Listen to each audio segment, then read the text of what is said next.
50 minutes. Bright blue skies over the circuit. Paul Ricard for the first of 2 races for the Lamborghini Super Trofeo, and conditions couldn't be better. Everyone's had lunch, the paddock was abuzz. Temperatures are actually quite comfortable, and the first, as I say, of the 2 races with Blancpain backing. Circuit has never looked better, and we have 30 plus cars. This championship just grows and grows, and as you can see, the cars starting to work their way down onto the grid. Nearly 35 degrees track temperature, so humidity, if anything, I think starting to rise a bit. 33%.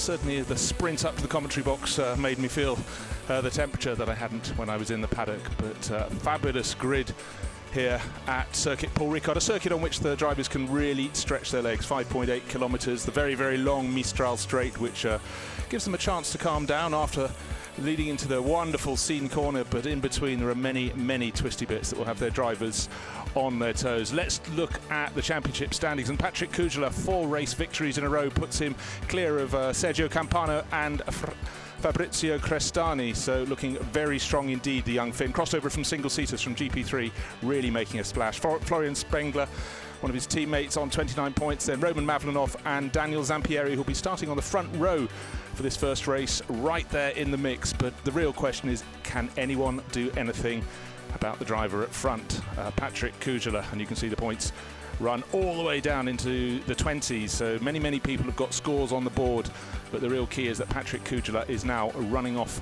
victory after victory, so it's a question of who can go and tackle him. And here we have the Pro class, the Pro-Am class, and Am as well, but really what we want to focus on is what's going to happen from the start of the grid.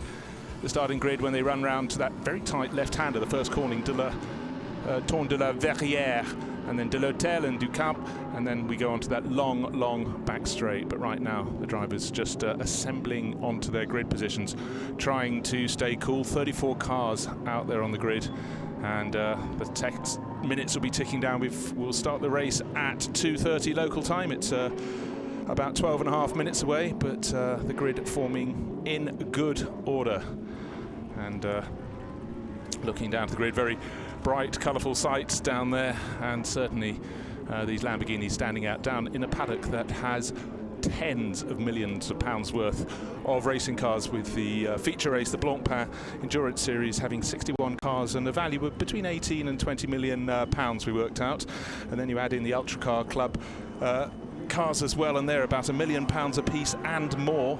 And then you have 34 cars for this, and it's just such a packed meeting, and you can really see when you come to this setting down here in the south of France why so many people want to flock in. They may all dream of owning supercars, may even have one already, but this is the ultimate shop window here at the end of June. And as you can see, the cars being kept with their windscreens covered to try and reduce the heat ahead of the race.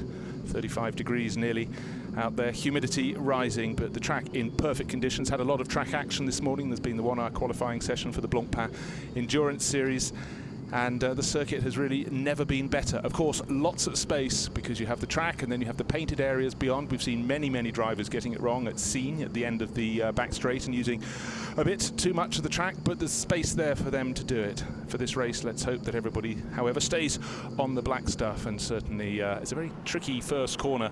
They'll have to negotiate that. It's a left and then a right, and then it starts opening out a little bit, and you really feel a change in the lap before they can accelerate down the back straight. But for now, we have on the front row, we have Patrick Kujala in the Bonaldi Motorsport Huracan, and then the Antonelli Motorsport car that was quicker in the first of the practice qualifying sessions of Daniele Zampieri and Roman Mavlinov. And now, as people start to clear the grid, we can get a sight of these Huracan Lamborghinis that have been such a hit this year, not just in the Super Trofeo series where they've taken over from the Gallardo, but also on pole for this afternoon's race that goes for 6 hours between 5 and 11 for the Blancpain Endurance Series. And it's busy on the grid, but Patrick Kujala, our pole man on the front row, is down with OJ in the heat right there on the grid. Patrick, another Super Trofeo weekend, and you are on pole position again. Your dominance, absolute dominance. Oh, I think we start P2 today. P2, but you're still on the front row. Real dominance, though. Yes, fingers crossed, nothing happened on the start, and we have a clear first lap, and hopefully we can pull a gap with Sampieri against the others, and then hopefully we have a nice battle. So I take it, as a racing driver, you want to win every single race? Yes, that's why I'm here. That's why you're here. So what can any of your competitors do to beat you? Because you have been so dominant. Really, I don't know what to say. Maybe they need to push more, I don't know. And what are you looking for over the course of this race? Are you looking to go fast out from the start, or just to be as consistent as you can be? I think the main thing will be first put pressure on Sampieri, try him to, degrade the tires. If he can make any mistake by my pressure, that will be good. And of course stay close to him, because I know when Mannalanov jumps to the car, I think I have a bit better pace than him. So at the beginning, it will be just follow Sampieri. If I see I have a better pace, then of course I try to overtake. If not, I know the race is long, so we see at the end. Patrick, thank you very much. Okay. So OJ grabbing Patrick Kužela on the outside of the front row. He was fastest in the second qualifying session, and there's no way that Patrick could be any other nationality than Finnish, with a very understated approach. Yes, I am here, I'm not here to win necessarily to win the race. He's just so deadpan, echoes of Kimi Räikkönen, if you will.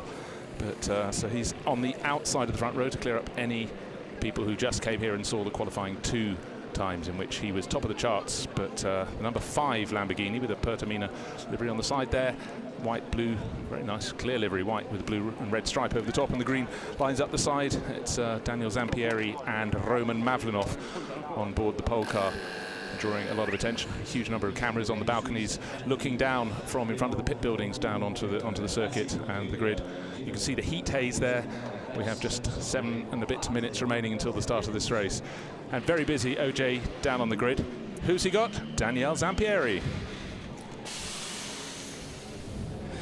Daniel, you're sat in pole position. They're just about to send the cars off. A fantastic qualifying performance by you.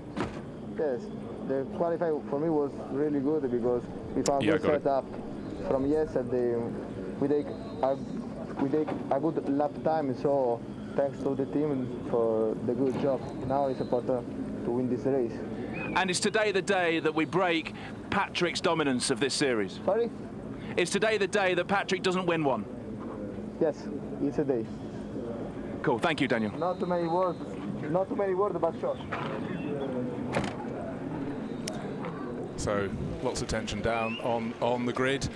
There in the front too, you may think that, this is just a bit of fun. It's not a bit of fun. This is very, very serious, and certainly for Patrick Kužela and Daniel Zampieri, both quite reserved when talking to OJ down there on the grid, and looking down at the second row, and the gold Lamborghini number 9 coming from the Raton Racing stable. Edoardo Liberati and Patrick Niederhauser, the Italian-Swiss combination, and certainly that's a car that will stand out, hopefully on the run down to the first corner. Very short run to the first corner before the track doubles back on itself and then feeds its way round onto the Mistral Straight, where we'll have a lot of slipstreaming. And there is the number 6 entry. That's from the Autocarrozzeria Imperiali team, Alberto Cecchi and Giacomo Bari. So Imperial Racing is the sort of abbreviated name of the team. So look at that, that's the silver one running on the third row of the grid. So let's just slide down the grid and take a look at the entries. Pole man on the right-hand side is the white car with the blue stripe. The white with red is Patrick Kužela.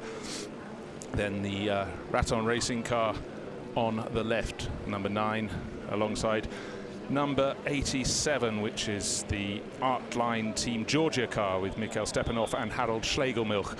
Fabulous sights as we slide down the grid on our Segway. Beautiful bit of filming, and as you'll see, he'll have to ride quite hard because it's a long field here. 17 rows, 34 cars, stretching pretty much the whole way up to Virage du Pont, the final tight corner at the end of the lap.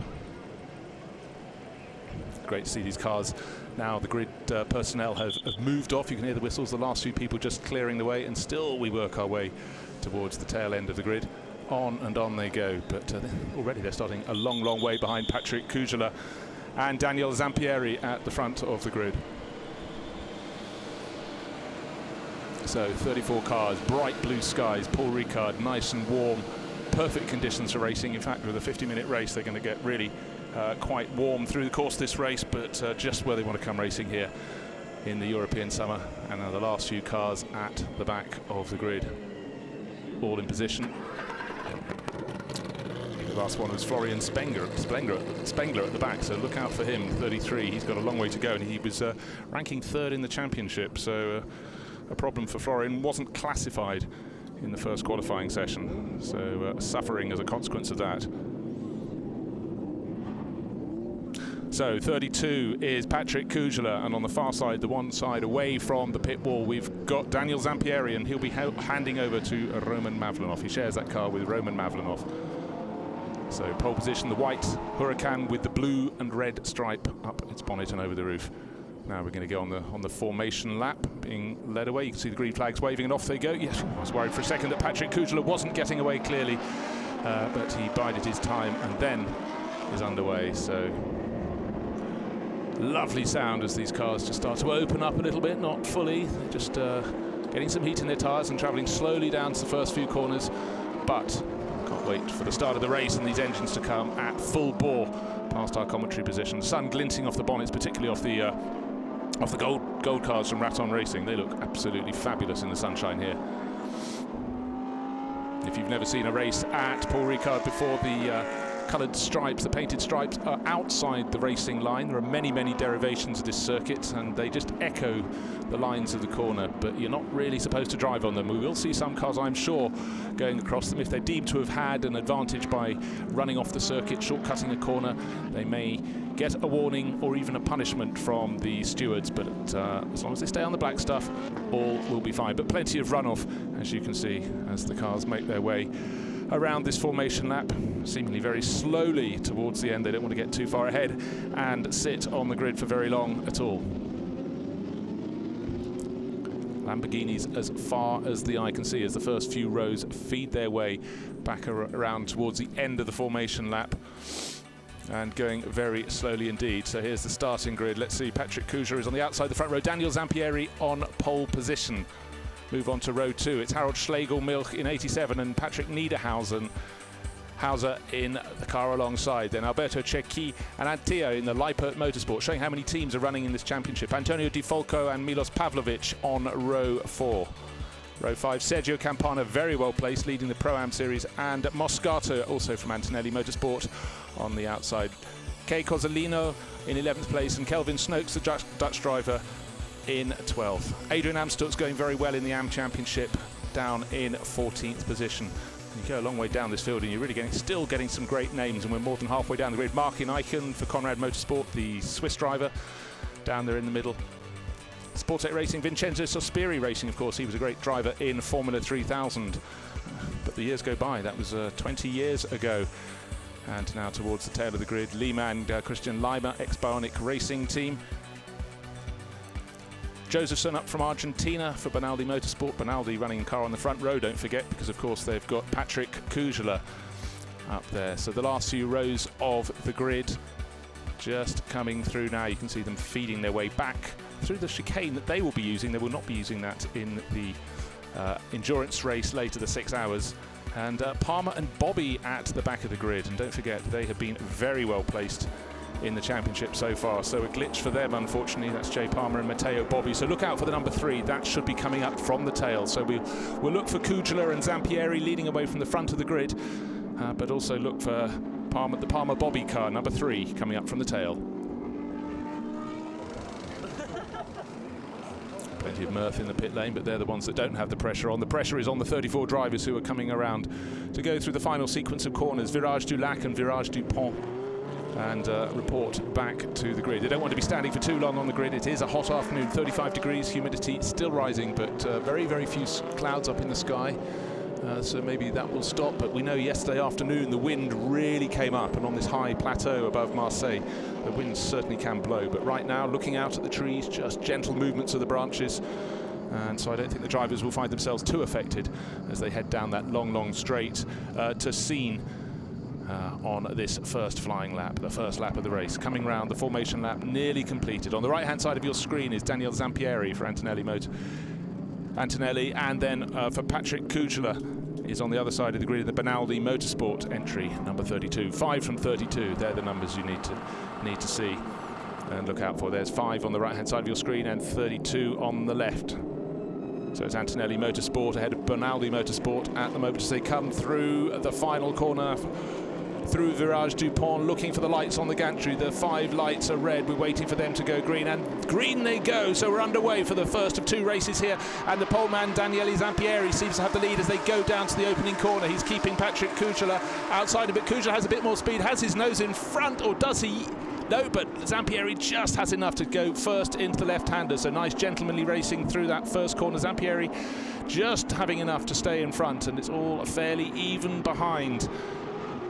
And now it looks as though Zampieri is starting to make a tiny break as they go through the sequence of corners that will lead them onto the back straight, and evenly spaced first, second, third and fourth, and still the Raton racing car is in 3rd position. Now we have a bit of changing of place behind them, but the important thing for the first few drivers, they're clear of the melee. They don't have to run 2 abreast, and Zampieri starting to make a bit of a break already. So as he goes onto the back straight, he's dropping Patrick Kujala, but form has shown that Kujala is strong every time he goes out in the car. So the opening lap being very clean and tidy. Well done, gentlemen.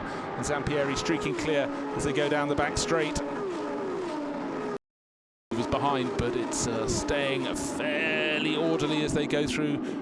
Yep, side by side is fine here. The drivers know there's a bit of space on the outside of them, but they've got the technical part of the lap. That is through the curve. Of course, their back straight is not a direct run, which they'll use in the endurance race. They have to go left, right, through the chicane on the back straight, and there they are up the slight rise into seeing a few changes of place for 5th and 6th positions, but no one at the moment has an answer for Zampieri, leading the way for the start of this 50-minute race ahead of Patrick Kujala. So the poleman has made the break. He did just enough down into the opening corner, and now the first 2 are starting to pull their way clear as the field goes through long Virage du Bousset, very long, eternal seemingly right-hander before we go through 3 more twists to get onto the start-finish straight. Now coming around to complete the opening lap. The order seems very similar to how it was the first 4 as they left the grid, and so getting tighter behind as 9 is getting boxed in there, and that's Harald Schlegelmich holding off Patrick Niederhauser. 2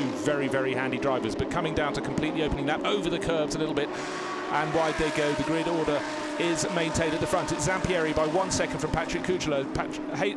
Schlegelmilch up in 3rd place, and 4th place very close behind. So there is the running order, and it looks as though we started with 34 cars. We may well have 34 cars completing the opening lap, so it has been a good clean opening lap. Yep, 34 cars have made it through, and that's not bad. 34 cars. Ooh, action there from number 22. And that's the Montes brothers car, the Portuguese drivers, Veloso Motorsport, the gold one.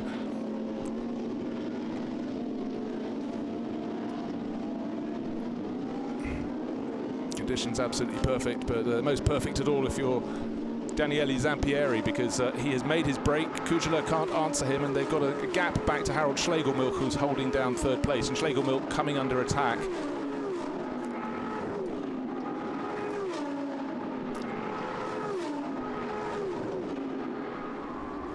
So there's an example. They're coming out of the chicane on the back straight. We've got Zampieri leading the way, a good gap of it was just over a second on the start-finish line. Back to Patrick Kujala. It looks like double that between Kujala and Schlegelmilch. Schlegelmilch has his hands filled.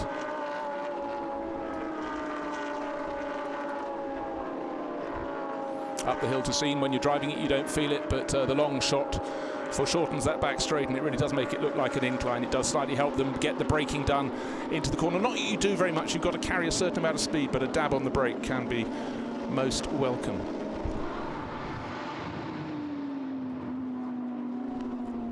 So there's that battle. Schlegelmilch in the green Huracan being pushed very hard, but took a very defensive line through there and managed to hold off the Raton Racing example, number 9, with Patrick Niederhauser driving that, and has done very well indeed to keep him back. But all along that's allowing Zampieri and Kujala in 1st and 2nd to escape. Oh, into the pits very early. No, well, that was very strange. Coming out of the final corner, it looked as though one of the cars was going to split pits at some speed, but he jinked to the right. And then just took a different line. I don't know if he had a hit up the tail, but the battle between Schlegelmilch and Niederhauser is the one that's drawing the eye at the moment as they go through the twisters. But Schlegelmilch is able to be defensive, but Niederhauser, had just dived up the inside, half a chance, and he took it. So there I was just saying that Schlegelmilch was doing enough driving, a nice defensive job. He had a momentary lapse, and Niederhauser waited no longer. He grabbed the opportunity. Now, let's see, can Schlegelmilch fight his way back? But that was a fantastic move from Niederhauser, and already he's got about 5 car lengths between himself and the green Huracan. Now he can get his attention on chasing after Patrick Kuchler, who's holding down second place. Zampieri looks comfortable in the lead now. Is Schlegelmilch going to lose another position as they go into the chicane down the back straight? Not quite close enough to challenge, but he holds it off. But now his tyre seems to be gone and he's lost another position. So, was it a momentary lack of concentration? Is there a problem with Schlegelmilch's car? It's very unusual to see a driver of his calibre losing two places in 2 corners. And you can see already how far Niederhauser has pulled clear. Schlegelmilch is being challenged again by another of the Raton Racing Huracans and seems to have it under control for the moment, but I don't know if there's a problem. Has he got a very slow puncture? Well, we will find out, but he's holding on now, not to 3rd position, not for 4th. Well, it was 5th, and now it looks as though it's going to be 6th. He's being pushed towards the outside. Off the circuit they go, but he holds on the inside line for the next corner where the track stops turning right and starts turning left. So Schlegelmilch really having his mirrors filled, having to look out the side windows too to see where the others are behind them. But what I can tell you, of course, is that Zampieri made that great start from pole position and is leading the way. And a little push there behind, and the number 90 car from Raton Racing with Alberto Di Folco being forced a little bit wider. A lot of times now, two laps running through the final corner, we've had cars 2 abreast, and Schlegelmilch really being made to work so hard in the 67. Well, small surprise that the 87, small surprise. We just keep watching this battle because it's extraordinary to see what the Latvian driver... Oh, and we have a spin. Well, they were close and too close. And number 90, has he got some damage? Well, that's Alberto Di Folco just praising the fact he'd managed to work himself into a good position, starting to challenge Harold Schlegelmilch. Ran a little wide, and you can see it's down on one side, rear puncture. And so he'll be limping back to the pits, but was right in the mix. I could have been a challenger, I was a challenger, but back to the pits for him, and you can see the car snaking as he puts the power down, and that's no dream at all for Alberto Di Folco, limping his way back. Yes, you can take a look at that. Yes, it is flat. I mean, they're very low-profile tyres, but that is a clear flat. So his race is run, back to the pits for him. It's going to seem a very long in lap, but I think he knows he's got a race tomorrow. You might as well just nurse that back to the pits if you fancy going out again later to get a bit more track time. Let's look at the replay. Was the contact? Not at that point. So we're looking at the gold number 90. Oh, he bounced over the curbs on the inside, and a little tap on the rear. And round he goes, but that was the other rear tyre that got tapped, so I don't really know. Well, very spectacular, some fantastic avoidances from before, but from both sides. Again, the extra width you get here at the Paul Ricard does enable people to have moments and not hit anything too bad should they go around. So the field's starting to string out, and Zampieri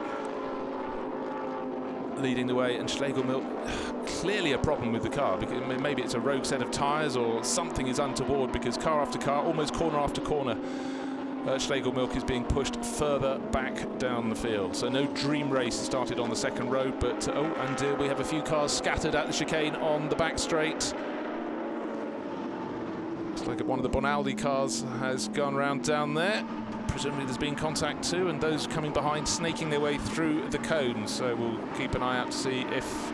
Oh, a very strange line through there. Well, one of the drivers is climbing out. There is our race leader, Daniele Zampieri, and you can see he has a lead that looks like about between 3 and 4 seconds over Patrick Kuchler, the driver for Bonaldi Motorsport, who's giving chase, and behind them we have Patrick Niederhauser, but they will be coming across this incident later on in this lap, so we haven't seen what caused that incident, but 2 cars off in the chicane halfway down at the back straight, so I'm sure there'll be waved yellows when they get down there. No signs on the timing screens we're going to have anything else untoward. We're nearly 10 minutes into this race and it's been limping back. Oh dear, more bodywork dragging. Have we got a puncture?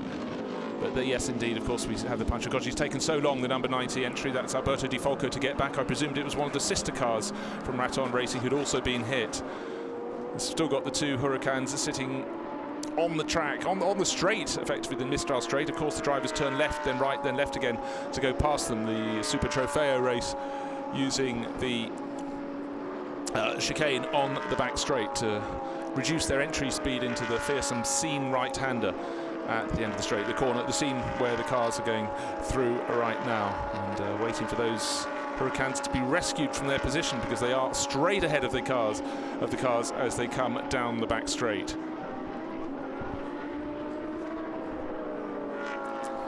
So looking for the interval between first and second. Zampieri is definitely pulling away, but it's a 50-minute race. Is he going too hard too soon on his tyres? Will Patrick Kugler get a chance to close back in? Still 39.5 minutes until the checkered flag will be waved, but from the outside, Daniele Zampieri going great guns. Here he comes down the start-finish straight to start another lap. 2.4 seconds, just under 2.5 seconds. I misestimated. I thought it was maybe 3 seconds a short while ago. Patrick Niederhauser holding down third position. Alberto Cecchi 11 seconds back in fourth. And then Harold Schlegelmilch somehow still holding on to fifth place, but 15.5 seconds down, and Milos Pavlovic right behind the green car. That's Schlegelmilch in the green car, right behind Milos Pavlovic in the 96 entry from Automobile Tricolore. That's not the way to do it, clouting the curbs on the inside of the corner, but he can sense the smell of blood. He can smell there's a hunt on here. He can see the fact that Schlegelmilch has been struggling in the open stages of the race, but the fact he's held on to fifth place is real testament to his performance. And another car limping in with a puncture.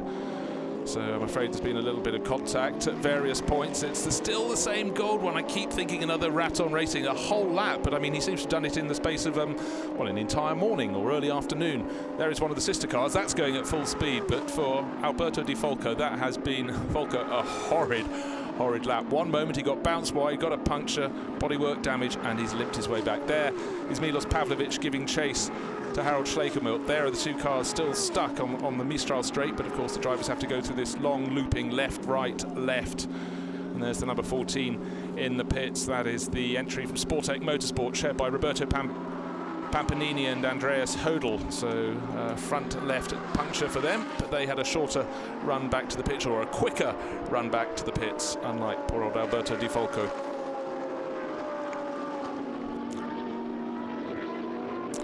Now Milos Pavlovic has fallen back from Harold Schlegelmilch. Schlegelmilch seems to have found a bit more speed, or maybe the fact that Pavlovic has looked in his rearview mirrors and realising he is now being under attacked himself rather than attacking Schlegelmilch. And the safety car has been triggered because we need to clear those Hurricanes that are stuck straight ahead there in the middle of the Mistral straight. The cars will be snaking round and have been for several laps, but I think that's a very sensible decision to get the cars removed. So at that point, a 2.5 second advantage between Zampieri and Kugler. In fact, as they just crossed the start-finish line with the safety car boards out, our race leader Zampieri backed off, and that came down to 1.7 seconds.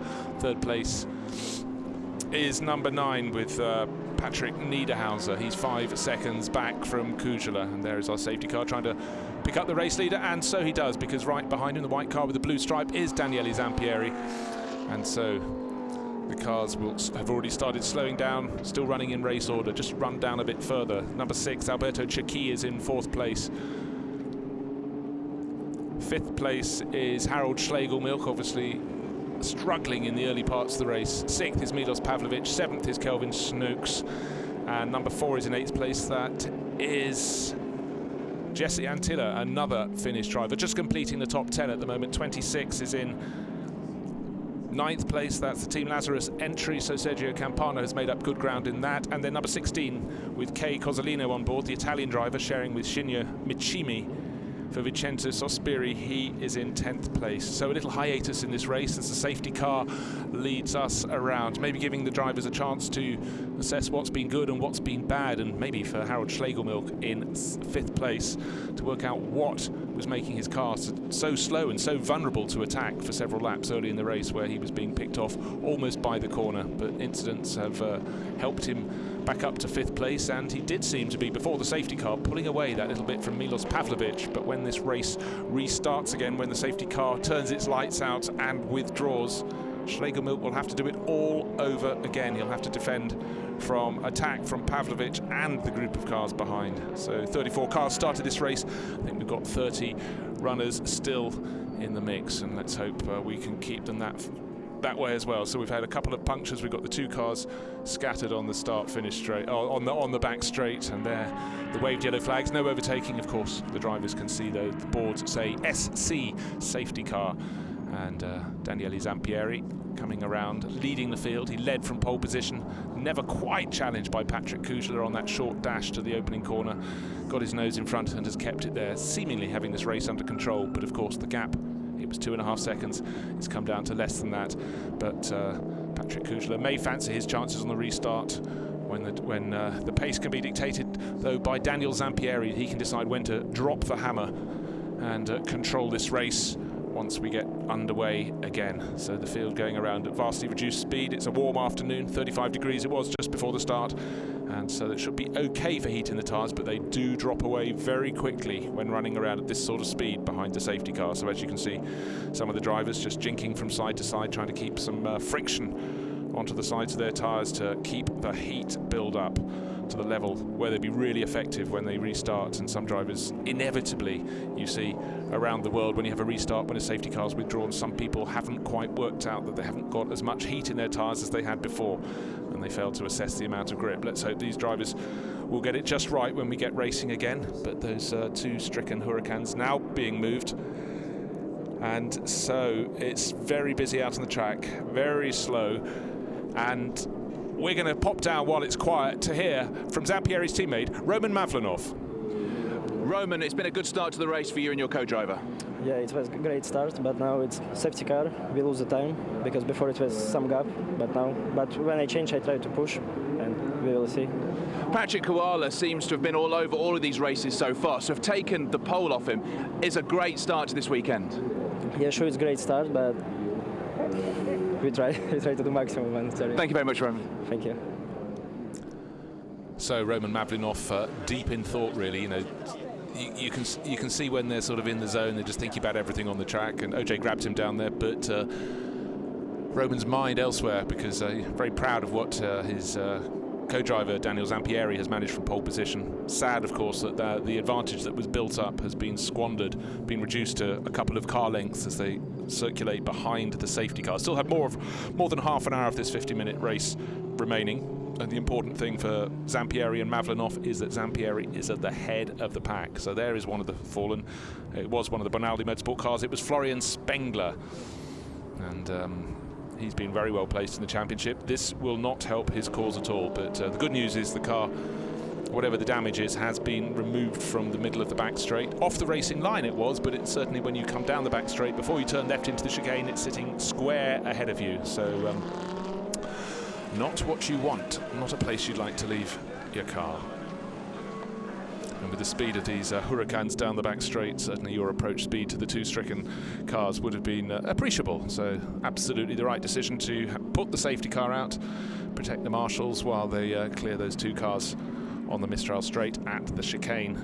And I don't think it should be too long now until we get racing again. But of course, all the time the cars are going around behind the safety car, they are losing heat from their tyres.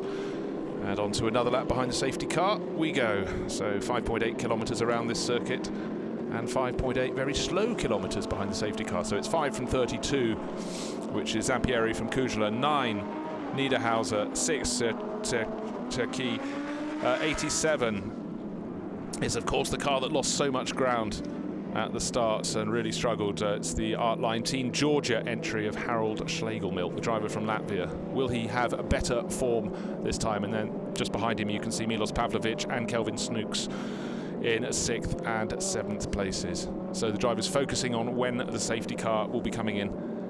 And the team manager of car 5 to report to race director immediately. That is our race leading car of Daniele Zampieri and Roman Mavlanov. So did it go too fast too soon off pole position? Hard to tell from the head-on shot, or did he not respond fast enough to the safety car or the waved yellow flags? Nothing we have seen car 69 in your screen there, bringing up the rear of the order. And that's in the Toro Loco team. Peter Aronson, American driver, entered by M-Tech, and that's one of the 6 Gallardos in the field. And of course the Gallardos have been superseded by these Huracans that have been such a success this year, not just in the Super Trofeo, but also, as we will see, and possibly again later today, in the Blancpain Endurance Series, starting on pole position for that. So it was Gallardo, it's now Huracan, and they are really doing a great job. But we can't wait with just over half an hour for the safety car to withdraw, and the message on the screen is safety car in this lap. So racing shall be rejoined very soon, and already you can see that Daniel Zampieri is just holding back a little bit from the safety car. He is the one who can choose when to drop the hammer and when to release himself to charge back into racing. And Patrick Kujla in second place in the number 32 entry from Benaldi Motorsport is going to have to absolutely anticipate that moment and not let that lead of a couple of car lengths become any more. He didn't quite seem to have the answer to the pace of Zampieri in the first pass of the race, and this time he's going to have to hope he can get really in close behind. So there's the field going through the chicane on the Mistral Straight, where of course we had the 2 cars that had spilt themselves. They've been cleared up. Roman Mavlanov's has got his earpieces in, getting ready for his role later in the race when he'll take over from Zampieri. But for now, Zampieri leading and Kujla watching his every move, and you never know. Behind them, Patrick Niederhauser in the number 9 entry from Raton Racing. He'll be having a little look to see if he can do anything when it comes to the restart. So the final handful of corners, and Zampieri is doing what almost every racing driver will do. He's dropped back from the tail of the safety car. The lights are out. He knows it's going into the pits this time around, and then he's going to put the hammer down and see if he can make a break one more time. Still 30 cars in this race, still 28 minutes, but the pit window now open, so some of these cars may choose this lap to come into the pits, but it could be crowded. So there you can see Zampieri has slowed almost to walking pace as he comes through Virage du Lac and comes into Virage du Lac, I beg your pardon, and the final sequence of corners will lead them onto the start-finish straight. He's in the best position to choose exactly when to start, and I expect him to open out a couple of extra lengths of lead over Patrick Kujla. But let's see, I could be right, I could be wrong. Pit window though is open. I think some of the cars at the tail of the field might choose this moment to just come in and make their driver change, because don't forget it gets very busy down there. 30 cars still involved in this race, so space a bit of a premium in the pits. So through these final few sweepers, you can just see at very low speed Zampieri will be leading this pack away, trying to keep heat in his tyres. Behind him, Patrick Kujla trying to do likewise, and the hammer's down already. He chose the motor, got a bit tail happy there as he went through the penultimate corner. Through the final corner though, Patrick Kujla has had a better entry and a better exit. Looked as though he's diving into the pits, but a whole stream of cars will be coming in, but Zampieri is not among them. So Kujla has decided to make his pit stop. He doesn't have a driver to change to, but he has to go into the pit and stand stationary for the requisite time, the same time in which the rivals who have driver changes could change a driver in their car. So Zampieri goes around one more time, and Kujla perhaps was very wise, decided not to try and hammer it on tyres that had lost their heat. So around the back of the circuit, it's Zampieri, then Harold Schlegelmilch, Milos Pavlovic, Kelvin Snooks, and the pit lane is now really quite busy, and Antia in the number 4 up into 5th place. Very tight in that little battle with for second place, but again Schlegelmilch holding up those behind. So Pavlovic, Snooks, Antia really struggling, and Sergio Campana in 6th place. There is the number 6 in the pits at a standstill. That came in from the top 4. That's Alberto Cerchi.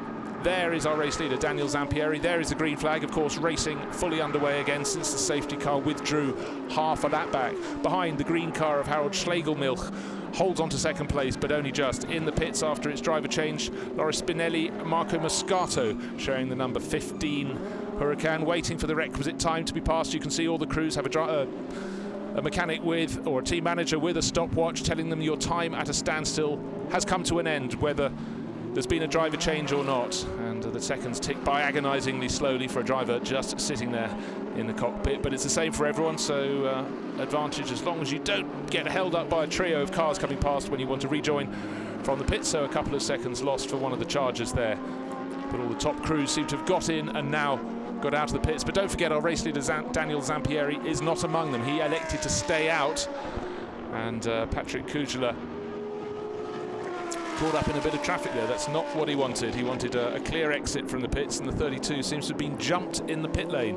Round this time comes Daniele Zampieri. Will he go into the pits? No, he's carrying on.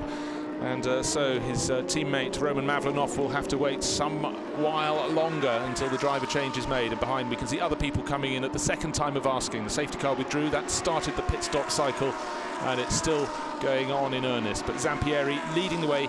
It was 5.7 seconds when he crossed the start-finish line. That was the advantage he built up over Harold Schlegelmilch. Milos Pavlovic in third and Kelvin Snooks in fourth. Conditions still perfect for racing. I haven't seen any slippery moments out on the track, so I don't think any oil is down. It's perfect for racing. Now Roman Mavlenov is waiting to get into position because he will be taking over the number 5 from pole sitter. That's Daniele Zampieri, and Daniele is still out on the circuit, setting very, very good pace as well. Fastest lap of the race, just trying to see who that is. Best lap, 2 minutes and...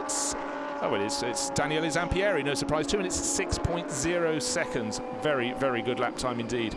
Yes, that was the Sergio Campana Fabrizio Crestani car we saw in the background. That had got up into the top 10. And I'm sure once all the pit stops have been completed, we'll be back up into that sort of position. And maybe work out when was the best lap to come in. But I think the key was not to lose any time in the pit lane. We certainly saw some people in traffic just getting a little bit caught out and being delayed. So Daniele Zampieri has led from pole position, still leads now, and has a relatively clear track on which to go playing. Will he come in this time around? Certainly his teammate Roman Mavlenov is ready to receive him. Car number 10.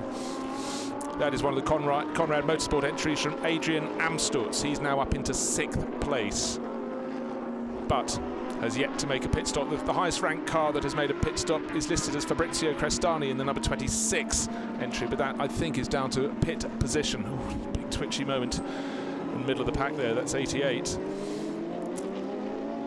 Which is driven is the Carina Lima Andrea Palmer entry from Imperial Racing.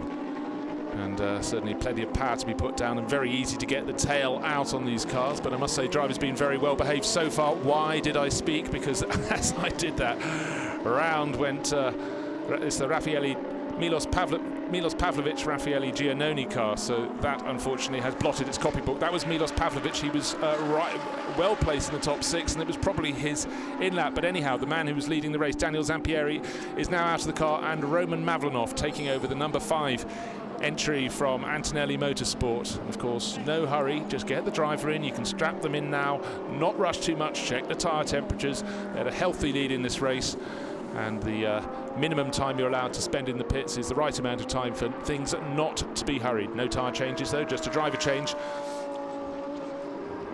And let's see who he will come in against when he comes out of the pits. And it seems like a long time in the pits, but the lead he had was really quite healthy before he came into for the pit stop. Don't forget, of course, that lead was reduced by the safety car coming out and taking a couple of seconds out of the advantage that he'd built up over Patrick Kujla in the early part of the race. But the requisite time has come to an end, and now Roman Mavlenov makes his way down towards pit exit. Looks like a clear stretch of track, but of course he's going at a limited speed in the pit lane.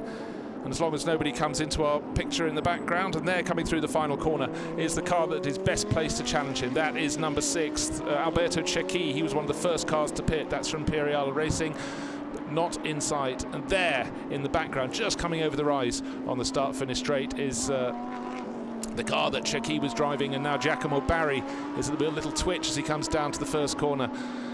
And Patrick Kujla had held down 3rd position, but has lost ground through the course of those pit stops. 2 abreast, almost in pit exit. It's suddenly all the cars on the left-hand side of the white line as they come down to the first corner there. But nice, clean lines through there. But the big loser really has been Patrick Kujla through the course of all that. Fallen down the order. So Mavlenov has taken over the lead from Daniele Zampieri, looking a very good race. And down in the pit lane, we've got OJ. He works really hard, but nowhere near as hard as our poleman, Daniele Zampieri. Daniel, a fantastic first stint, and unfortunate timing for the safety car to come out. Yeah, my first lap was really good. I think the car was balanced, was all okay. But when I saw the car stop in the chicane, I think that the safety car can come out at the end. Came out. But okay, this is life. Life drives. Sometimes up, sometimes we are lucky, sometimes not. But important that we are fast. This is what what is more important for me now, because if you stay there and you have some problem, it's worse than to be fast and then maybe safety car, but happened. It's okay. So is the win still on for you as a team?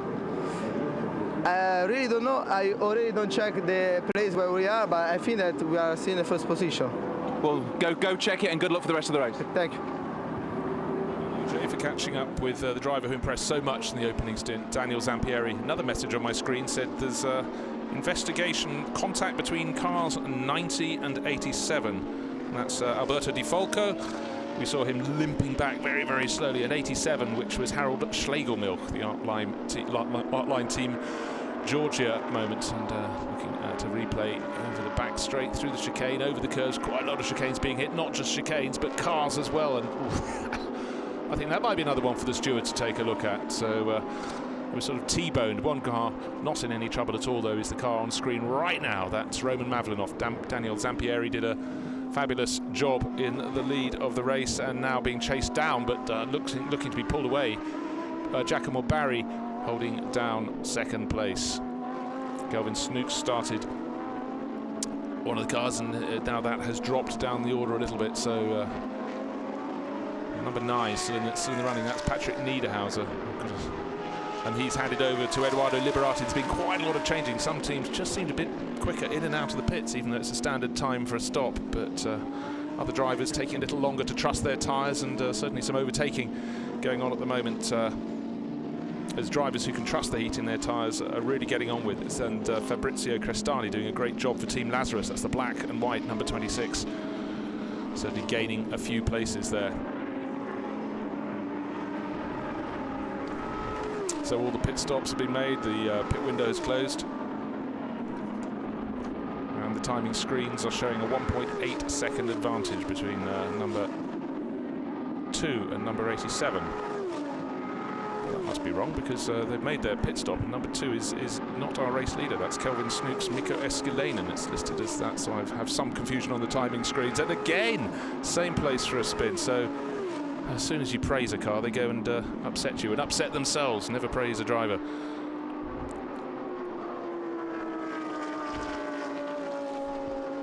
So 50-minute race. Oh, and let's have a look at this replay. Down into the chicane on the back straight. This is where it's all been happening, and it all seems fairly under control. But then we're seeing driver after driver clouting the curb on the inside. That was just seeing a quarter of a chance, not even half a chance. So saying it was a spinner, indeed it was a spin with an assist, and very frustrating for all concerned. Of course, there's another race tomorrow, but bruised egos and bruised positions in the race.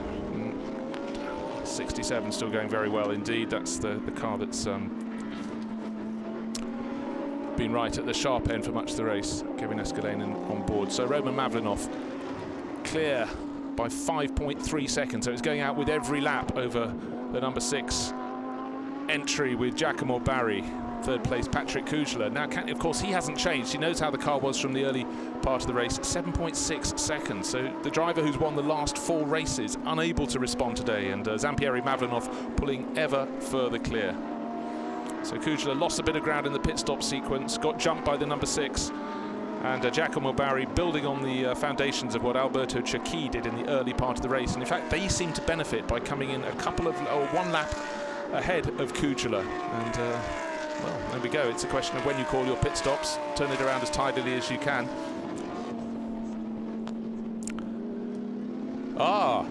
Now, well, here we go.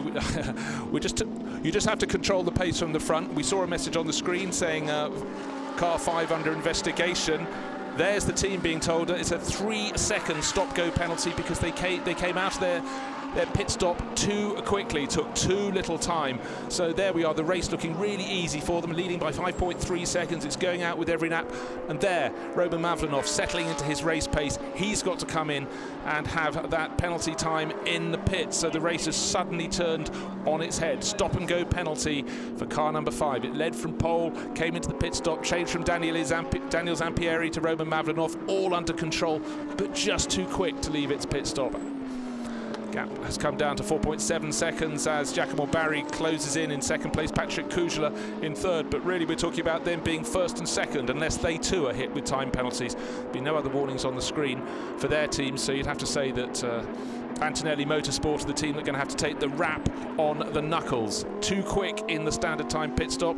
Is he taking it this time? Yes, he is. So Roman Mavlinov will be hot under the collar, comes in, and then the stop and go. There's the board. He has to pull up to that, be stationary for 3 seconds, and get underway again. How far down the order will that drop him? Outside of the top 6, perhaps? So, stationary.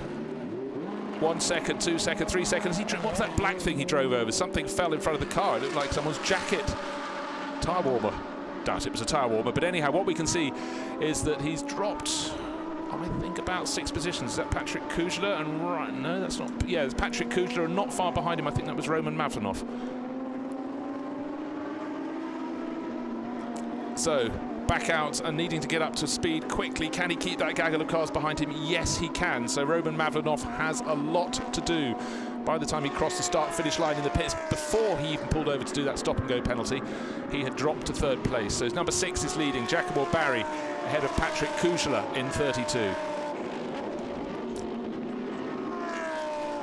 Now, we're just looking at the field going through. Now, here's a replay. Let's just have a look at this. You've got to stop for 3 seconds. So there's the sandbag that's fallen out of the stop-and-go bag. Was that 3 seconds? Well, one thing we can tell you for sure is that Roman Mavlinov would have been unsighted, wouldn't have seen the sandbag. He's then driven over it. You can see the front of the car bucking up in the air. So going from sublime to, oh dear, he split the sandbag. Now at least we know what that was. But that was in the stop-and-go board to weight it down. And as the marshal there pulled it away to get it out of the way, unfortunately, the sandbag was left, and Mavlinov must be wondering what is going on. One thing for sure, though, the race is being led by number 6, started by Alberto Cerchi and taken over by Giacomo Barry. So for Imperiale Racing, going very nicely indeed. For Antonelli Motorsport, there is Roman Mavlinov in number 5, falling down the order.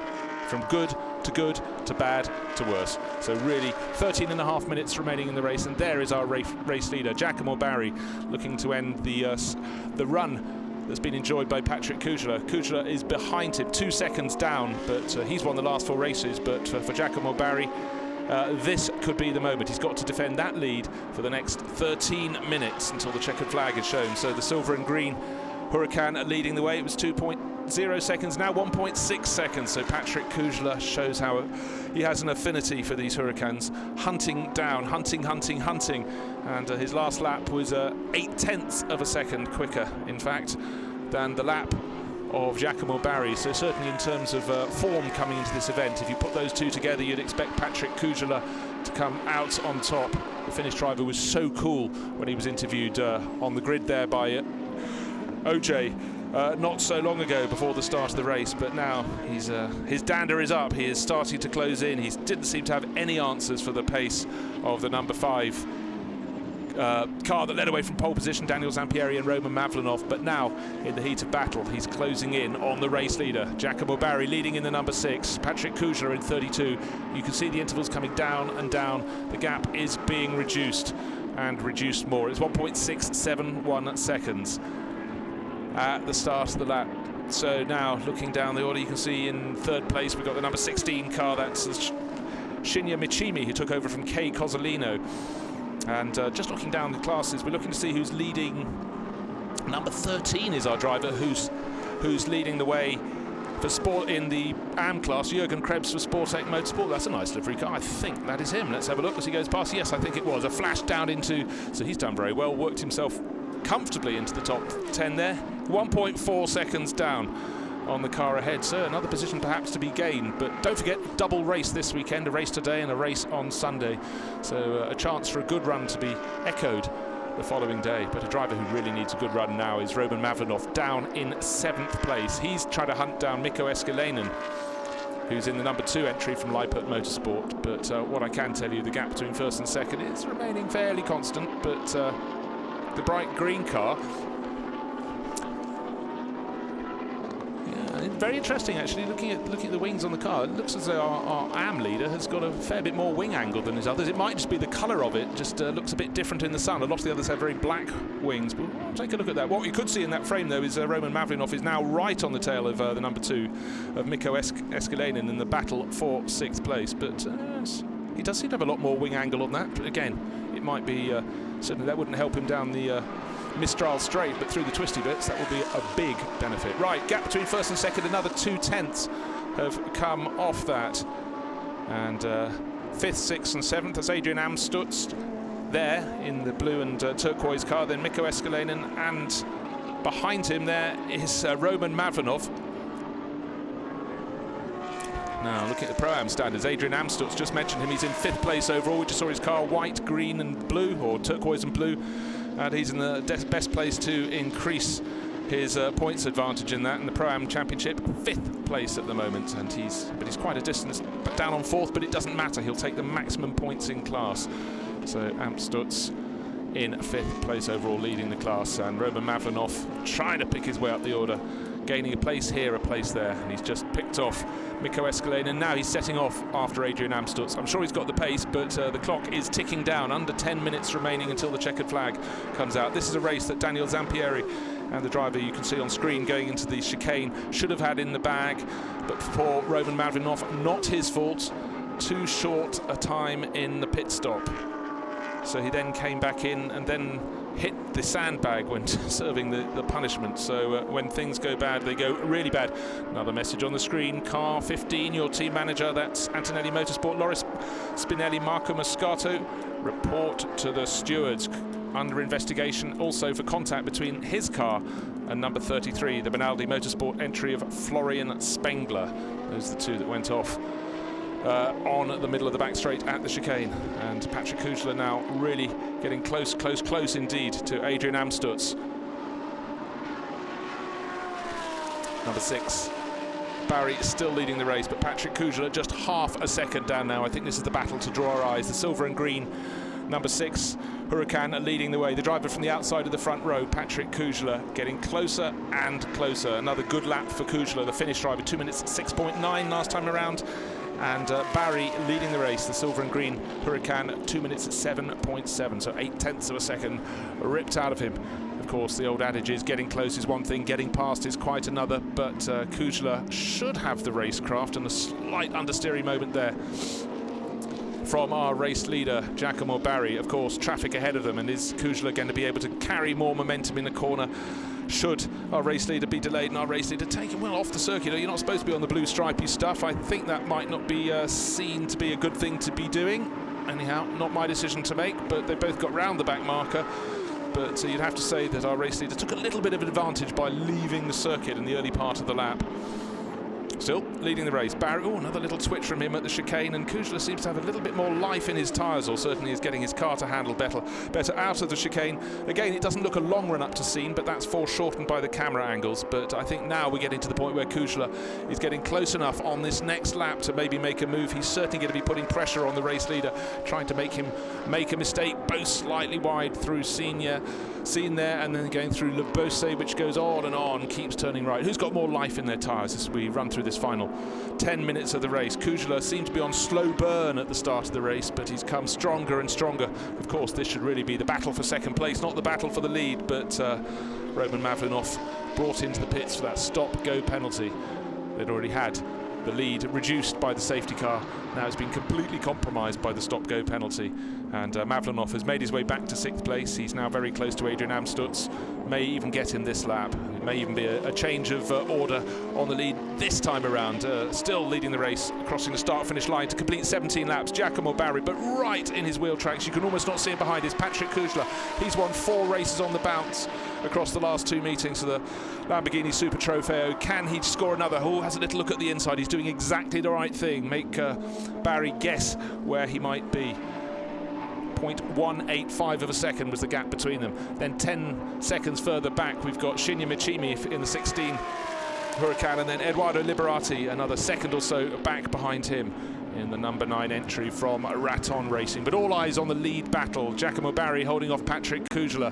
Where will the move come? Certainly seems to have better grip, as again Kugler can stay on the black stuff, whereas taking to the painted section outside the circuit there, understeer building in at many a corner, I'm afraid, for Giacomo Barry. Has he enough tyre life left? 6 minutes of this race remaining, and he's definitely under a huge amount of pressure from Kugler. Kugler looking to make it 5 wins from 5. As you can see from this 9th, 10th, 11th, 12th, all covered by about 1 second, so plenty of battling down the order. Looked like a little bit of a mistake from our race leader there. He seemed to almost come to a standstill. It's all relative, of course. But fabulous battle at the lead. Now, one of the drivers who started the race, we're going to hear from him right at the front end, was Milos Pavlovic. Milos, how's your race going? Well, not greatly, because we had troubles with a braking system in qualifying, so we didn't qualify so well. We were hoping to recover in the race, and we were doing so, but unfortunately, just before the end of my stint, I got hit by Shegomic, I think, the green car, and we lost a lot of time, so we'll see what we can do tomorrow. So it's been an unfortunate weekend for you, but how much do you enjoy driving a Lamborghini here at the Paul Ricard? Well, when you drive a car with more than 600 horsepower, it's always beautiful. It's beautiful weather, it's beautiful location. I have a good teammate, so it's good. It's good. Milos, thank you. Thank you. Good to hear from Milos. He used the word beautiful, and what is beautiful is what's been going on out on the track. Kujla's tried inside, outside. He's got himself half a nose ahead.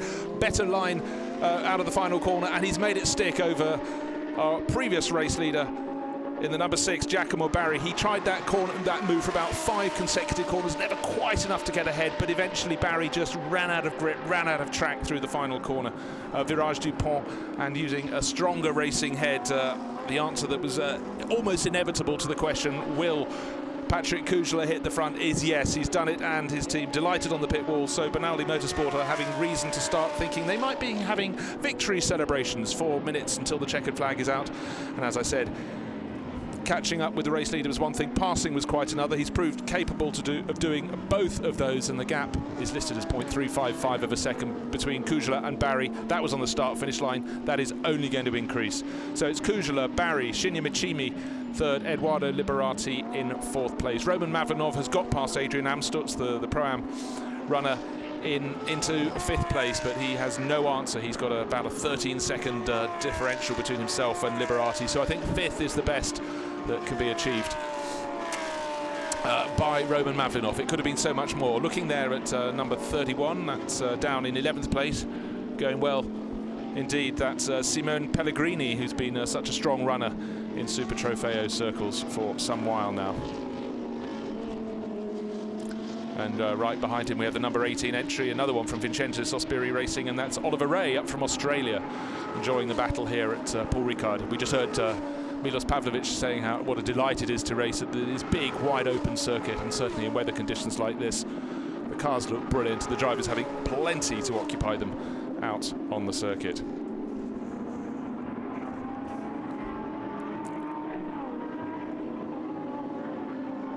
So still leading the way, number 13 in the AM class, that's Krebs. And that's the battle for 3rd in class, and it's just behind him. You can see how tight it is, but look at them. 3rd in Pro-Am, and not satisfied with that, absolutely clearly. So that's Simone Pellegrini really trying to hold on to that 3rd position, but Oliver Ray, you know, he fancies some more points. He may well get them, but the clock is ticking down, and ahead of them you can see the AM class entry, number 13 of Jürgen Krebs. Very strong performance from the German racer here in the green Huracan.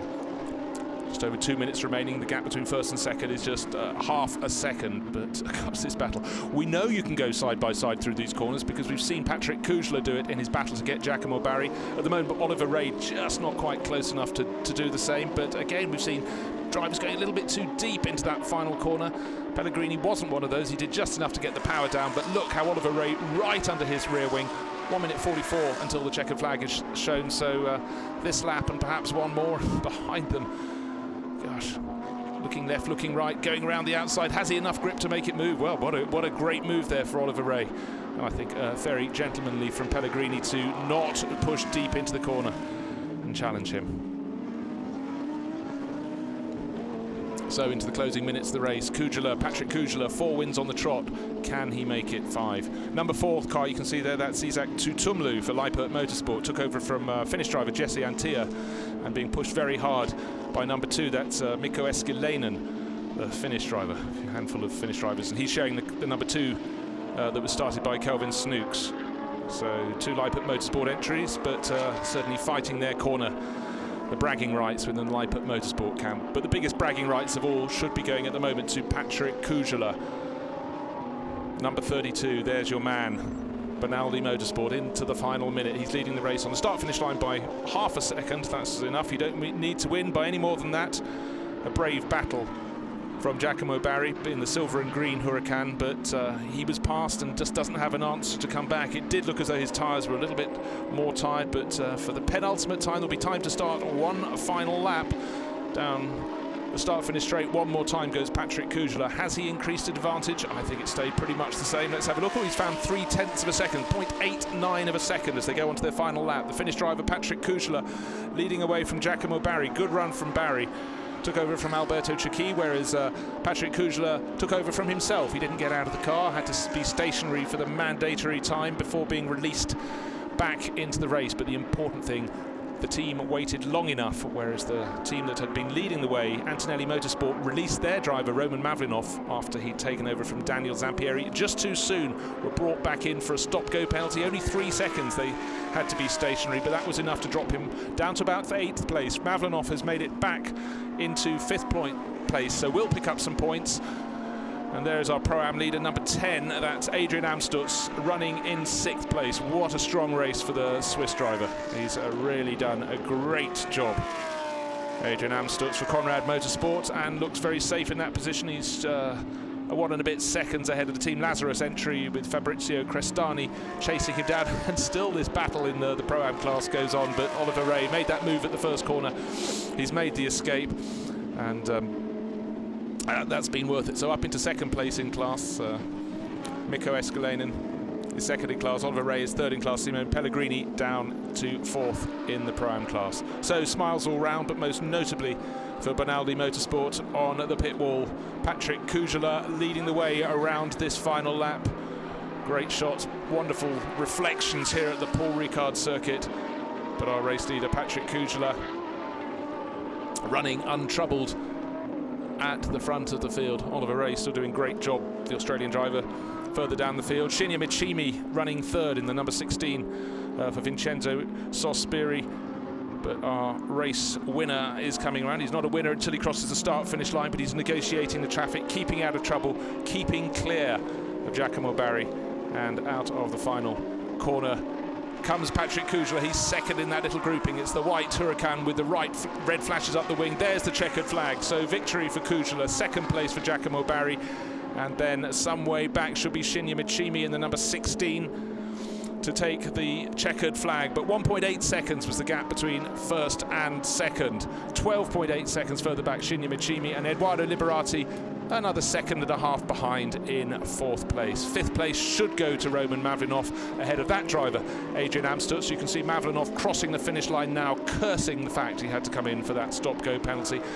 And Mavlinov has done enough to win the Pro-Am class, being chased across the line by Fabrizio Crestani.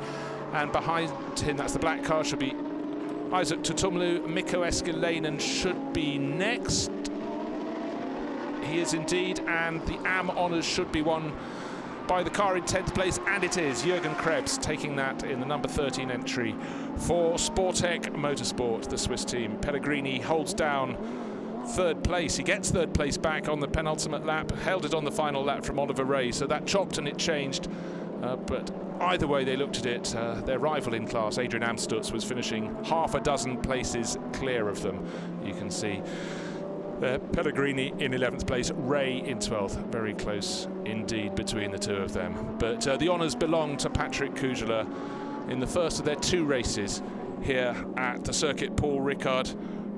Fabulous day to film a race, fabulous day to go racing, and an even better day when you've been beaten pretty much out on the circuit by Zampieri and Mavlinov, and then through a mistake of in the pit lane by moving too fast, too soon away from their pit stop. A stop-go penalty has wrecked the day for the number 5 entry. Zampieri and Mavlinov having to come back in. Antonelli Motorsport disappointed by the penalty, but rules are rules, and clearly they were adjudged to have transgressed them, and that fell into the hands of Patrick Kujala in 1st place, Giacomo Barri in 2nd, and Shinya Michimi, who took over from Kei Cozzolino, the Japanese driver from the Italian, taking 3rd place for Vincenzo Sospiri Motorsport. So Patrick Kujala coming back in and going up to say hi as he goes past him is the number 5 car that could and really should have won the race.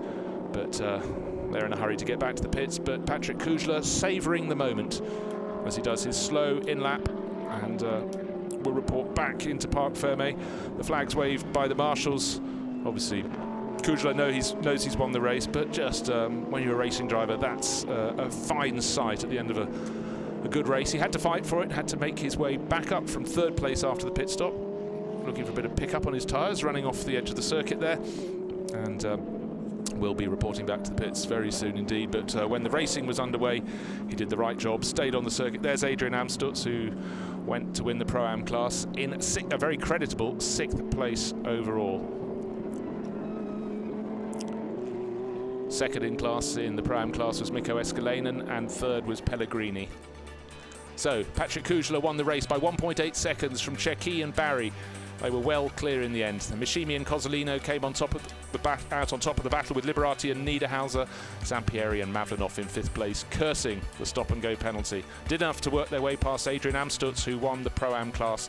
Campana and Crestani joined in battle all race, lost out a little bit in contact there. Tutumli and Antio in 8th place, Escalainen and Snoke taking 9th, and Jürgen Krebs, the AM leader, the AM winner, in 10th place overall. And then with 34 cars starting the race, we have many, many more still on the lead lap, all the way down, as you can see on that screen, to 24th position. And how many finishes did we have? Well, we had 30. We lost Josephson and Vera on the same lap as Palmer and Bobby, who were making up ground from the back. They were the ones that fell. But what matters now, there is Giacomo Barry being given a hug after his 2nd place from Alberto Čechý, so they'll be delighted with the points gained, but the driver with the most to cheer about will be the driver of car 32, Patrick Kužler, who should be getting out. It was a very slow in lap, but Barry would have enjoyed it. And there is our Finn. Maybe now there'll be a bit more emotion than there was before the race, when he was fully focused, and yeah, job well done. But once you start winning 4 in a trot and you make it 5, you do start to expect to have more and more.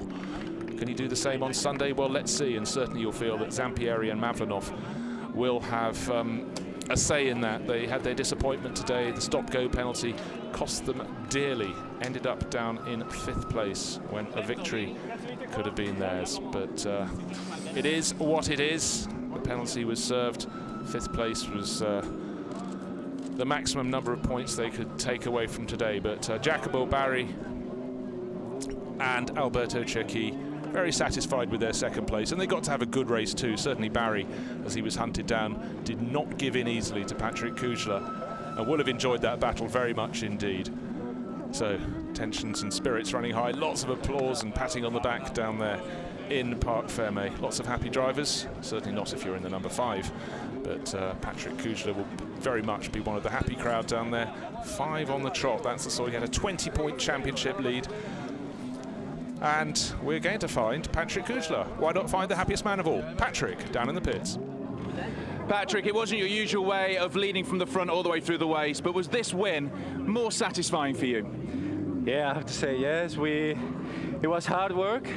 I needed to overtake at the very end, and yeah, the car was fantastic at the end. And thanks for the team. What did you have at the end then that you didn't have at the start of the race? Maybe a bit less grip at the rear, and I don't know how, but then the rear went better and better all the time, so yeah, very happy. So as a racer then, coming from behind, to still seal another win in the Super Trofeo series, does that make you a happy man at the end of this first day of this weekend? Yes, a lot, a lot. Thank you very much, Patrick. Thank you.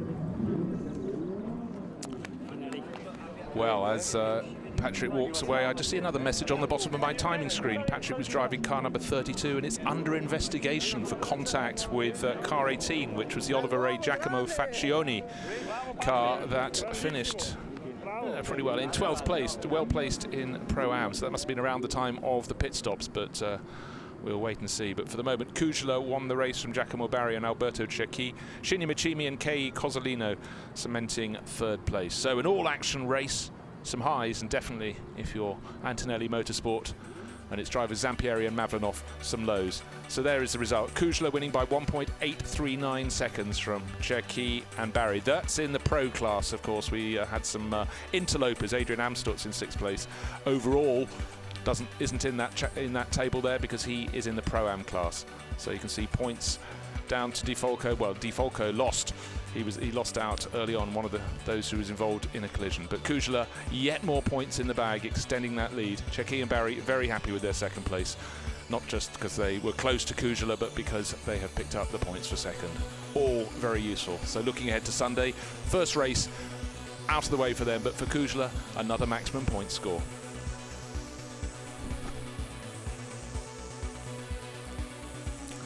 Conditions perfect. Blue skies still here ahead of, we've got the 6-hour race starting later today for the Blancpain Endurance Series, but Kujala can at least cool down, focus his thoughts again to see if he can make it 6 on the trot tomorrow. Will anyone have an answer? We will have to see. But for Zampieri and Mavlanov, 5th place today, a big hit to their championship hopes.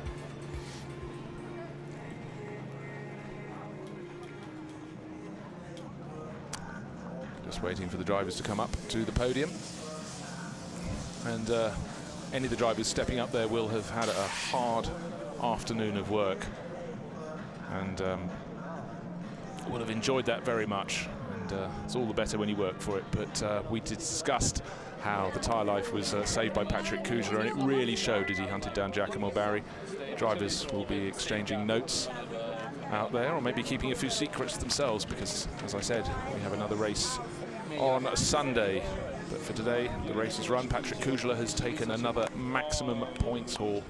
There he is, sporting a new beard, a cooling drink on as he waits to attend the podium ceremony here at Paul Ricard. In fact, it almost seems as though the drivers in second place, Giacomo Barry and Alberto Cecchi, are more excited with their result than Kujala is for his victory. Maybe he expects victory.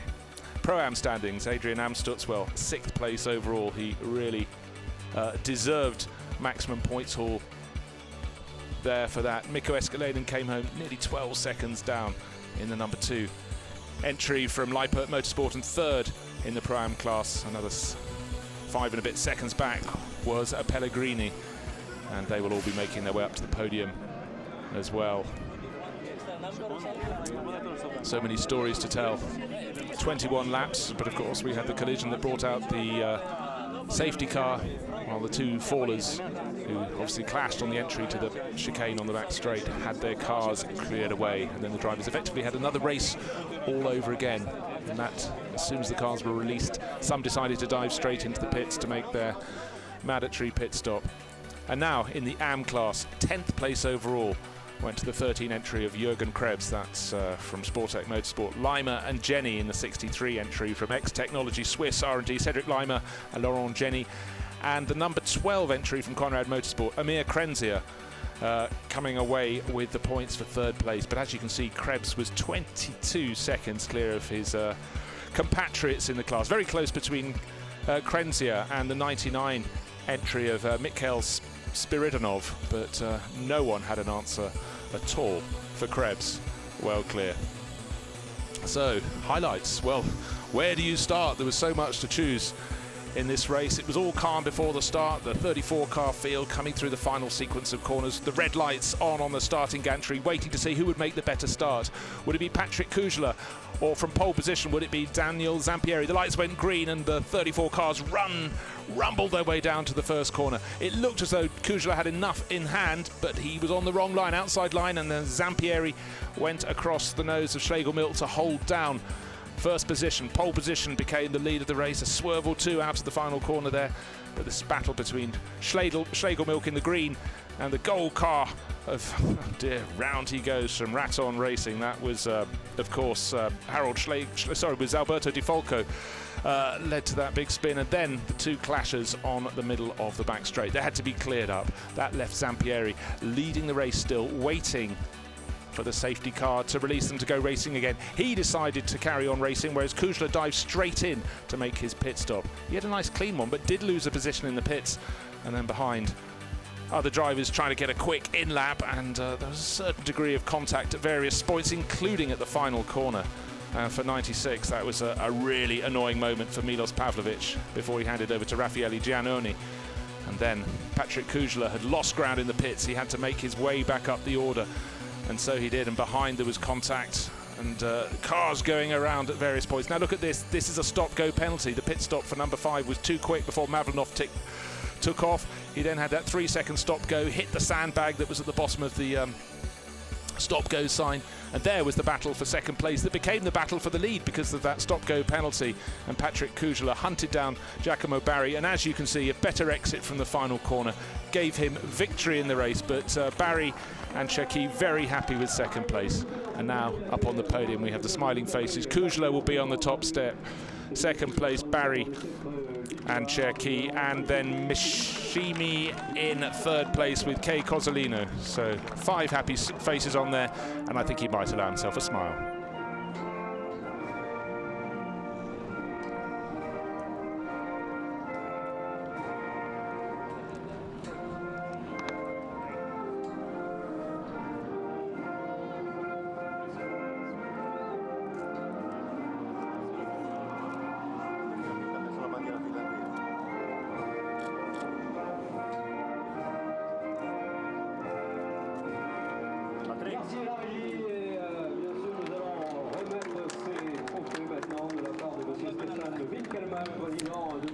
So smiles all round. Patrick Kujala enjoying the national anthem, the Finnish flag, the one flying highest over the podium. So the first 3 finishers of the first of 2 races for the Lamborghini Super Trofeo here at Paul Ricard. And the third place trophies to Mishimi and Cozzolino. You see the number 3 on board those. Second place trophies to Alberto Cherki and Giacomo Barry. And the winner's trophy, that makes it 5 of those for Patrick Kujala.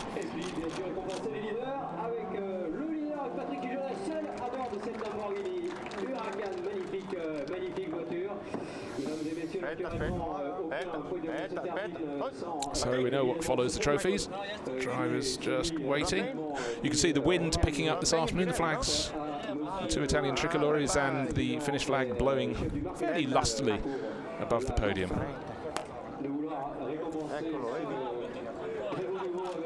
And another trophy for Patrick Kujala there. Oh, that's looking very fine indeed. So once you start winning so many, you can start giving them to all the team, I think, all these trophies.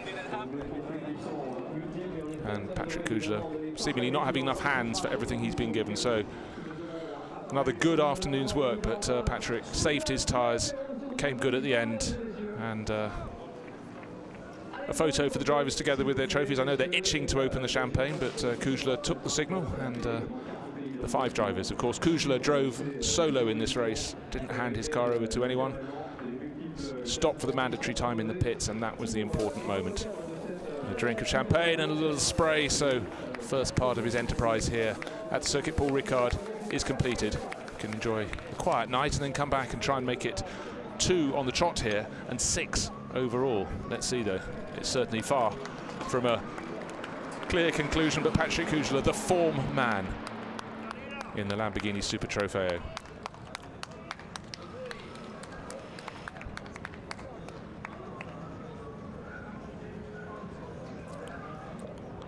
So Patrick carries off his bottle, his trophy, and 2 trophies, and his massive block pan clock.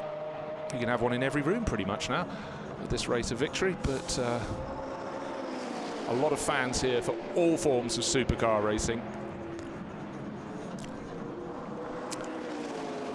And so just waiting for the next grouping to come up on the podium. We saw them come up just to approach the podium before. They had to wait while the first 3 were called up. Now we'll move to the Pro-Am class.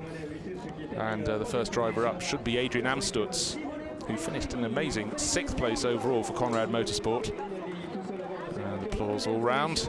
Of course, the Super Trofeo, we run across 3 classes. So we have the Pro, we have the Pro-Am, and we have the Am. And so Adrian Amstutz is called up. You can see how happy he is. Second place went to number 2, which is Mikko Eskelinen and Kelvin Snooks, and they were 9th overall on the track, 3 places behind Amstutz. And third place, the number 31 entry of Imperial, just for Simeli Pellegrini.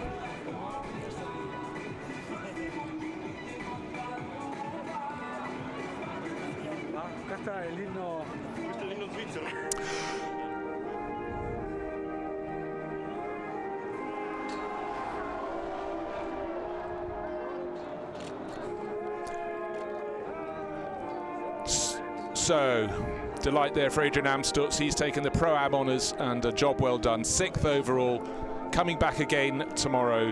But that's been a great performance to win the Pro-Am class. Adrian Amstutz, a happy man.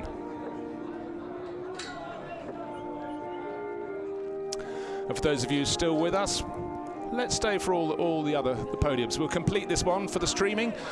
You get the full package with streaming, and there are the flags billowing nicely, but the biggest smile, most effusive up there, Adrian Amstutz, who won for Conrad Motorsport, took the Pro-Am class in an excellent 6th place overall. Couldn't quite resist Roman Mavlenov as the erstwhile race leader worked his way back up the order, but ended up well clear. 3 places clear and about a certain healthy number of seconds clear of the Leipert Motorsport entry of Mikko Escalainen and Kelvin Snooks. And on the right of the podium you can see Simone Peregrinelli, who finished 3rd in the Pro-Am class in 11th overall for Imperiale Racing. So the drivers getting their podiums, but they're their podium trophies. 2nd place, Adrian Amstutz, leading the class and has extended that lead. No wonder he's so happy. He's got the gold trophy, the silver trophy for 2nd place on the left-hand side, and the bronze for 3rd place on the right-hand side for Pellegrinelli.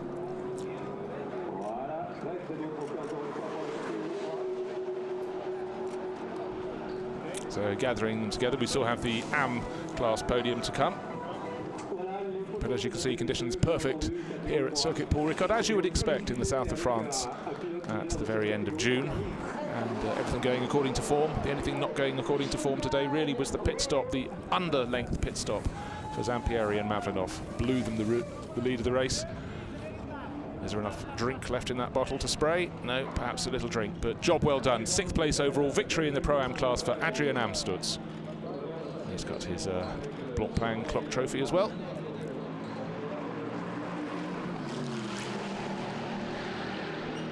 While this podium is going on, we have more cars from the Ultra Car Club out on the circuit.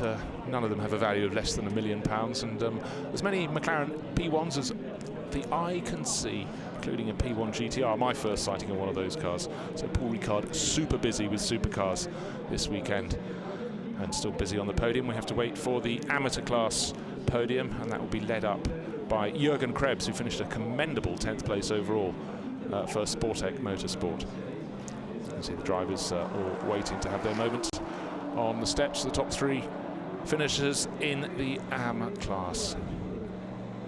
The others taking their trophies away. Their moment in the sun over for now, but obviously they fancy another go at it tomorrow. And let's see if they can make it to championship points in Pro, just to prove how much Patrick Kujala has pulled clear. He was 20 points clear before the start of the meeting, and that has gone out to 28 points over Campana and Crestani, who finished in 6th place in class. Then Kei Cozzolino, we saw him up on the podium with Shinya Michimi. They're now up to 3rd in the pro rankings, ahead of Liberati and Niederhauser. Florian Spengler came away with nothing today and stays 5th place in the class. Right, up onto the podium, 3rd in the AM class. Car number 12, that's Amir Krenzia, also from Conrad Motorsport. 2nd place in class, car number 63, the X-Technology Swiss R&D, Cedric Leimer and Laurent Jenny. But on the top step, great job, well done, Jürgen Krebs for Sportec Motorsport.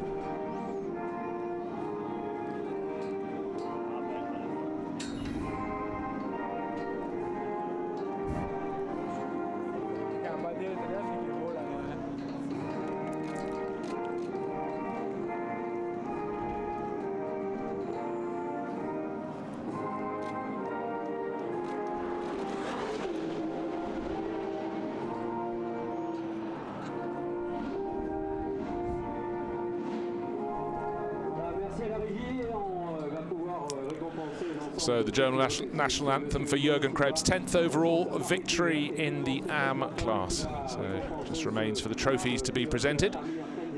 That's for Amir Krenzia, 3rd place in class. 2nd in class, the 63 entry of Cedric Leimer and Laurent Jenny. Swiss pairing, and then the gold trophy to the class winner, Jürgen Krebs, 10th overall. Smile for his fans. The fans in the grandstand on the other side of the start-finish straight, those on the hospitality terraces. Of course, for drivers from Northern Europe, it's a delight to be down here in the summer sun. Sun a little bit more guaranteed in the south of France. So the drivers will assemble for their photo for the official records, gathering together on the top step. The official photographers taking the shots. Then I think the drivers are allowed to spray a little champagne and then will be released. Not allowed to drink the champagne, of course. Well, maybe a sip, because we have the second races tomorrow. So, great racing for the Super Trofeos here. The first leg, if you will, at Circuit Paul Ricard. Overall victory for Patrick Kujla, second place for the number 6 entry of Alberto Cecchi and Giacomo Barri, and third for Shinya Michimi and Kei Cozzolino. Disappointment, however, for the drivers who started on the pole position. Antonelli Motorsport, their number 5 entry, Daniel Zampieri and Roman Mavlanov. It went wrong in the pit stop. They were called in for a stop-go penalty and ended in 5th, but at the moment the bragging rights remain with Patrick Kujla. He's now 28 points clear and has won 5 races in a second. So advantage to the Finn. Will he make it 6 wins in a row tomorrow? Let's find out here at the Circuit Paul Ricard.